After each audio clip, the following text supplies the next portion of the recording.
Mga idol, ito yung diskarte ko na paitlugan ng aking mga native na manok. Yan yung ginawa ko. Simple lang, walang masyadong gastos. Ayan o. Meron sa baba. Meron din sa gitna. Ito, apat to eh. Yan. Ito, binili ko lang to. May kana to, 40 lang to. May itlog na oh. Yung isa wala pa. Ito, meron ng 3. Ito, uy, marami oh. Yan. Tatakbo, lilipad lang yung manok natin dyan. At maglalakad-lakad at mamili siya ng itlogan nila. Pwede pa natin lagyan sa taas. Pag marami na tayong nangingitlog dito.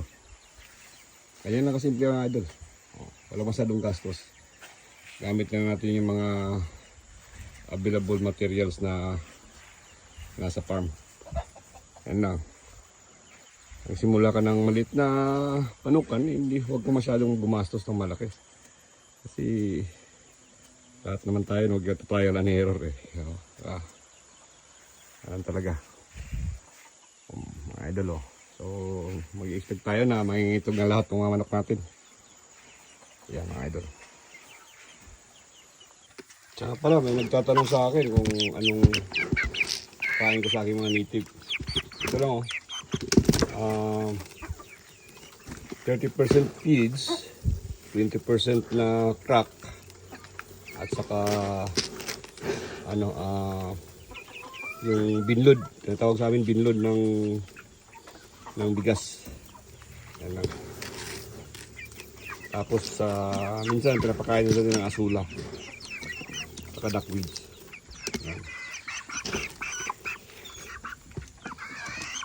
Para hindi masyadong gumasto sa pagkain. At magpupumili tayo ng ating mixture. Ito nga pala yung ginawa kong lagayan ko ng tubig.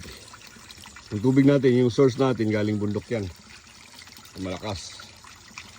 Diyan ako naglilinis ng painuman nila. Diba? Lagyan natin ng atip para malamig yung tubig kasi minsan yung mga manok pumupunta dyan umiinom eh. Yan. Kailangan natin laging linisin yung painuman nila. So kailangan mo pag mayroon kang manukan, kailangan mo ng source ng tubig na malinis. Yan mga idol. Masaya silang forage. Yan o. Black operatives.